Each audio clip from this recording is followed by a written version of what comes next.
வணக்கம். Entrepreneurship with Kavitha Balraman. இன்னைக்கு நம்மளுடைய யூடியூப் சேனலில் பார்க்க போகிற ரொம்ப முக்கியமான விஷயம், சிம்பிளான விஷயம் கூட. என்னென்னா, தொழில், பிஸ்னஸ், என்டர்பிரைஸ் அப்படின்னா என்ன, இதை நம்ம முதல்ல தெரிஞ்சுக்கணும். ஏன்னா எனக்கு நிறைய பேர் கேட்டிருந்தாங்க, மேடம் நான் இவ்வளோ படிச்சிருக்கேன், அப்புறம் எனக்கு ஏதாச்சும் தொழில் செய்யணும்னு நினைக்கிறேன், ஆனால் முதல்ல தொழில்னா என்னன்னே தெரியல, அதை முதல்ல தெரிஞ்சுக்கணும்னு நினைக்கிறேன் அப்படின்னு சொன்னாங்க. ஸோ அதனால் நினச்சேன், நம்ம மார்க்கெட்டிங் சீரீஸ்லாம் பேசிகிட்ருக்கோம், அப்புறம் ஆண்டர்பிரினர்ஷிப்பில் நிறைய காம்பனண்ட்லாம் பேசுகிறோம். முதல்ல ஆண்டர்பிரினர்ஷிப்னா என்ன அப்படின்னு சொல்லிடலாமே அப்படின்னு நினச்சி இன்றைக்கு நம்ம தொழில் அப்படின்னா என்னன்னு தெரிஞ்சுக்கப்போம். தொழில் அப்படின்றது என்னன்னா, நாம் ஒரு பொருளை உற்பத்தி செய்கிறோம், உற்பத்தி செய்த பொருளை சந்தைக்கு கொண்டு வரோம், சந்தையில் வாடிக்கையாளர்கள்கிட்ட அதை விற்பனை செய்யணும். ரொம்ப சிம்பிளாக சொல்கிறேன், ஒரு பொருள் உற்பத்தி ஆகுது அல்லது தயாராகுது, தயாரான பொருள் சந்தைக்கு வருது, சந்தைக்கு வந்ததுக்கப்புறம் அது வாடிக்கையாளர்களை போய் சேருது. இதுதான் தொழில் அப்படின்றதுக்கான சிம்பிள் டெஃபினிஷன். ஒரு இடத்துல தயாரிக்கப்பட்ட பொருள் இன்னொரு இடத்துக்கு போயிட்டு அது வணிகமாக மாறுது.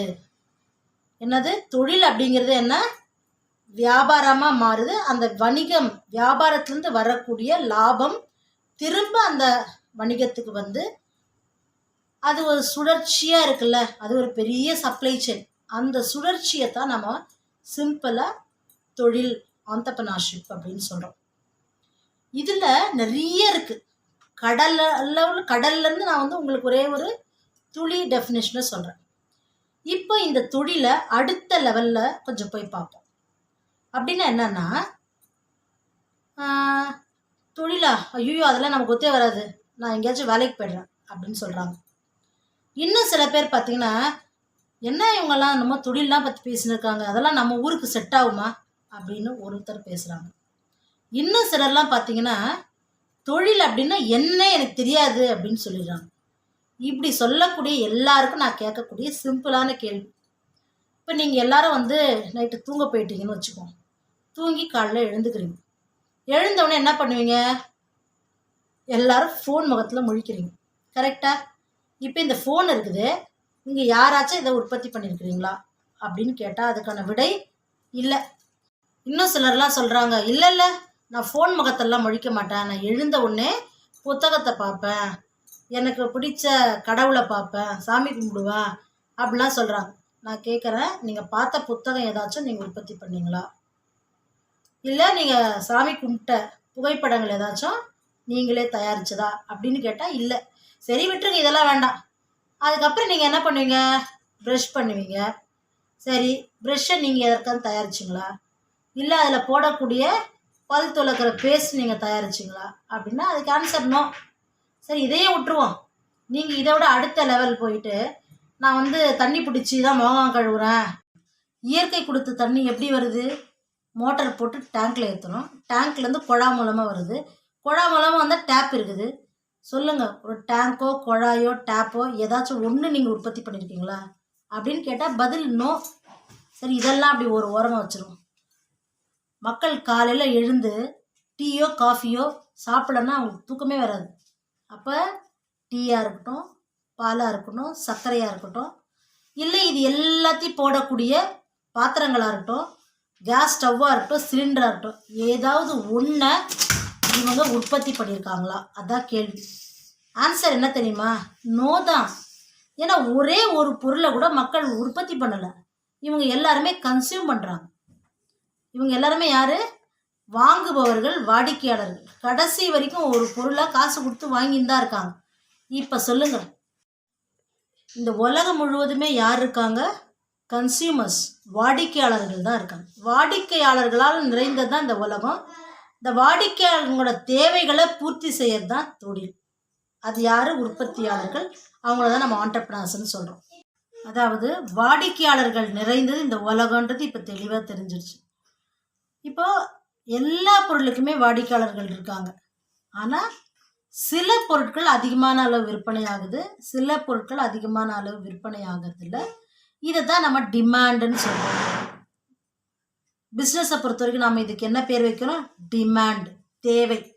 ஸோ அதிகமான தேவை இருக்கக்கூடிய பொருட்கள் அதிகமான அளவு உற்பத்தி ஆகுது, அதிகமான அளவு அந்த தொழிலை நிறைய பேர் செய்கிறாங்க. ஏன்னா எவ்வளோ உற்பத்தி செய்தாலும் அந்த தேவைக்கு ஏற்ற மாதிரியே அங்கே கன்சியூமர்ஸ் வாடிக்கையாளர்கள் இருப்பாங்க. இப்போ சில விஷயங்கள் வந்து பார்த்திங்கன்னா தேவை நிறைய இருக்கும், ஆனால் எல்லாரும் உற்பத்தி பண்ண முடியாது. ஏன்னா அது உற்பத்திக்கான இன்வெஸ்ட்மெண்ட்டு ஜாஸ்தி. அப்போ சிலர் மட்டுமே அந்த உற்பத்தியை செய்வாங்க. ஸோ இப்போ இது வரைக்கும் உங்களுக்கு நல்லா புரியுது இல்லையா? இப்போ வாடிக்கையாளர்கள் தேவை, எல்லாருமே வாடிக்கையாளர்கள் தான். அப்போ உற்பத்தி செய்த எல்லா பொருட்களுமே இன்றைக்கி என்ன ஆகிடுது? சந்தைக்கு போகுது. சந்தைக்கு போனவுடனே, சந்தைன்றது மார்க்கெட்டு போனவுடனே அது கஸ்டமர் கையில் போயிடுது. இது ஒரு சுழற்சி முறையில் நடந்துனே இருக்குது. இதெல்லாம் ரொம்ப தெளிவாக இருக்கு இல்லையா? இப்போ தொழில் அப்படிங்கிறது எல்லாமே தொழில் தான். ஒரு பொட்டு செஞ்சாலும் தொழில் தான், தலைக்கு போடுற எண்ணெய் செஞ்சாலும் தொழில் தான், கைக்கு போடுற நெயில் பாலிஷ் செஞ்சாலும் தொழில் தான், மாய்ஸ்சரைசர் க்ரீம்னாலும் தொழில் தான், சென்ட்டு தொழில் தான். இல்லை, ஒரு உதாரணத்துக்கு நான் சொல்கிறேன், ஒரு ஆடை தொழில் தான், அந்த ஆடையை தைக்கிறது தொழில் தான். அப்படின்னும் பொழுது தொழில் முனைவோராக ஆகணும்னு விருப்பப்படுறவங்க இதில் எந்த தொழிலில் அவங்களுக்கு ஆர்வம் இருக்கோ அதை தேர்ந்தெடுக்கணும். ஃபஸ்ட்டு தொழில் முனைவோருக்கான முக்கியமான காரணம் என்னன்னா, அவங்களுக்கு அடிப்படையாக ஒரு இன்ட்ரெஸ்ட் இருக்கணும். ரெண்டாவது, இது எல்லாத்துக்குமே நீங்கள் என்ன இன்ட்ரெஸ்ட் என்னதான் இருந்தாலுமே முதலீடுன்றது ரொம்ப ரொம்ப முக்கியம். அப்போ நம்மளுடைய சொல்லுவாங்க, என்னால் இயன்றது இதுதான், என்னால் இதுதான் பண்ண முடியும். அப்போ அந்த இன்வெஸ்ட்மெண்ட்டை அவங்க லிமிட் பண்ணிக்கணும். ஸோ அந்த இன்வெஸ்ட்மெண்ட்டுக்கு ஏற்ற மாதிரி அவங்களோட பிஸ்னஸ் ஸ்டார்ட் பண்ணணும். இன்றைக்கி வந்து அரசாங்கம்லாம் நிறைய அளவு லோன் தராங்க, கடனுதவி திட்டங்கள் நிறைய இருக்குது. அப்போ கடனுதவி வாங்கியும் தொழில் செய்யலாம், இல்லை தன்னுடைய சொந்த முதலீட்டிலையும் தொழில் செய்யலாம். அப்போ முதலீடு ஒரு தொழிலை நிர்ணயம் பண்ணுது. மூன்றாவது, இடம். நாம் எந்த இடத்துல தொழில் செய்ய போகிறோம் அப்படிங்கிறதுமே நம்மளுடைய வாடிக்கையாளரை நிர்ணயம் பண்ணுது. நம்மளுடைய பொருளோ அல்லது சர்வீஸோ அந்த இடத்துக்கு மட்டும்தான் இருக்குது அப்படின்னா அந்த இடம் தான் நிர்ணயம் பண்ணுது. இல்லை நம்ம அந்த இடமா இருந்தாலும் அங்கேருந்து எல்லா இடத்துக்கும் போக போகுது அப்படின்னாலுமே அந்த இடத்துல லேபர் காஸ்ட், நமக்கு வேலைக்கு வரக்கூடியவங்க, நாம் அவங்களுக்கு தரக்கூடிய கூலிகள், இது எல்லாமே தொழில் நிர்ணயம் செய்யுது. முதல்ல ஒரு தொழிலை ஆரம்பிக்கணும்னா அவங்களுக்கு வேண்டியது ஆர்வம், இன்ட்ரெஸ்ட். ரெண்டாவது முதலீடு, மூன்றாவது இடம். மீதி சொல்லுவாங்கல்ல, அது கஸ்டமராக இருக்கட்டும், ரிலேஷன்ஷிப்பாக இருக்கட்டும், மார்க்கெட்டிங்காக இருக்கட்டும், அதுக்கப்புறம் ரா மெட்டீரியலாக இருக்கட்டும். ரா மெட்டீரியல் ரொம்ப முக்கியம்தான், ஆனால் அந்த இடம்னு ஒன்று சொன்னேன் இல்லைங்களா, அந்த இடத்துக்குள்ளேயே இது எல்லாமே வந்துடும். ஸோ மக்கள் முதல்ல என்ன தெரிஞ்சுக்கணும்னா, தொழில்னா என்னன்னு புரிஞ்சுக்கணும், அந்த தொழிலுக்கான கஸ்டமர் யாருன்றதை புரிஞ்சுக்கணும், இந்த தொழிலுக்கும் கஸ்டமருக்குமான பிரிட்ஜாக அவங்களோட தொழில் இருக்குமா அப்படிங்கிறத புரிஞ்சுக்கிறதுக்கு ஆண்டர்ப்ரனர்ஷிப்பில் நாங்கள் சொல்லுவோம் ப்ராப்ளம் அப்படின்னு சொல்லிட்டு. என்னம்மா தொழில் சொல்லும் போது கூடவே பிரச்சனையை சேர்த்து சொல்கிறீங்க அப்படின்னா, எந்த இடத்துல ப்ராப்ளம் இருக்கோ அந்த ப்ராப்ளமுக்கு சொல்யூஷன் கொண்டு வர மாதிரியான தொழில் செய்யும்பொழுது அந்த தொழில் சக்ஸஸ்ஃபுல்லாக இருக்கும். அதை ஈஸியாக சொல்லி புரிய வைக்கிறேன். இன்றைக்கி நிறைய பேர் வேலைக்கு போயிட்டாங்க, எல்லா பெண்களுமே வேலைக்கு போயிட்டாங்க. அப்போ என்ன ஆகுதுன்னா, 10 மணி நேரம் 12 மணி நேரம் அவங்க வீட்டை விட்டு வெளியில் இருக்கிறாங்கன்னு போது உணவு சமைக்கிறதுன்றது ஒரு ப்ராப்ளம் தான். ஸோ இந்த ப்ராப்ளமை எப்படி வச்சு அதை பிரிட்ஜ் பண்ணால் சரியாகும்னு பார்த்தபோது டெக்னாலஜியில் கனெக்ட் பண்ணிவிட்டு அதை என்ன பண்ணாங்க, தனியார் நிறுவனங்கள் அதையே சர்வீஸ் ப்ரொவைடராக மாற்றினாங்க.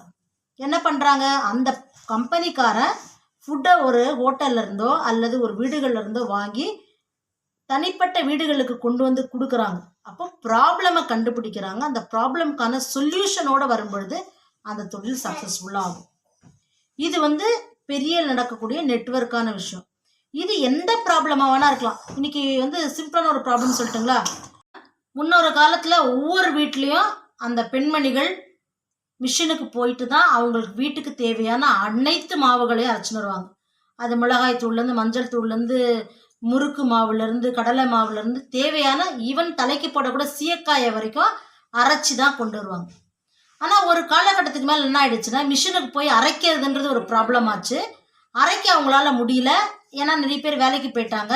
நிறைய பேருக்கு கழுவி காய வைக்கிறதுக்கான அந்த வீட்டில் சொல்லுவாங்களே பெரியவங்க, அவங்களாம் இல்லை, நியூக்ளியர் ஃபேமிலி ஆகிட்டாங்க. கூட்டு குடும்பத்தில் வெளில வந்து தனிப்பட்ட நியூக்ளியர் ஃபேமிலி ஆகிட்டாங்க. அப்போ அந்த இடத்துல ப்ராப்ளம் என்னவாச்சு, அவங்க ஒன்றா இருந்து அந்த வேலையை முடிக்க முடியலன்றது ப்ராப்ளம் இல்லையா? அப்போ அந்த ப்ராப்ளம்க்கு சொல்யூஷன் வரும்பொழுது தான் என்ன பண்ணாங்க, ப்ரைவேட் மார்க்கெட் பிளேயர்ஸ் எல்லாமே அரைத்த மசாலா பொருட்கள் எல்லாமே பேக்கெட்டாக செய்ய ஆரம்பித்தாங்க. அப்போ அவங்க ஒரு பக்கம் இருந்தாலும் இன்னும் கேட்டிங்கன்னா வீட்டில் கைமணம் மாறாமல் செய்யக்கூடிய உணவுப் பொருட்கள், மசாலா பொருட்கள், இந்த மாதிரி மல்லி மிளகு தூள் இந்த மாதிரிலாம் பண்ணும் பொழுது அந்த ப்ராப்ளம்க்கான சொல்யூஷனாக இவங்களோட ப்ராடக்ட் இருக்கும்போது கஸ்டமருக்கு அங்கே பஞ்சமே இல்லை, கண்டினியூஸாக அது விற்கிது. அப்போது நீங்கள் தொழிலில் இறங்குறீங்கன்னு முடிவு பண்ணிங்கன்னா முதல்ல அந்த இடத்துல என்ன ப்ராப்ளம் இருக்குது, அந்த ப்ராப்ளம்க்கான சொல்யூஷனாக உங்களோட தொழில் இருக்குமான்னு நீங்கள் முடிவு பண்ணிங்கன்னா கட்டாயமாக உங்கள் தொழிலில் நீங்கள் வெற்றியாளர் தான்.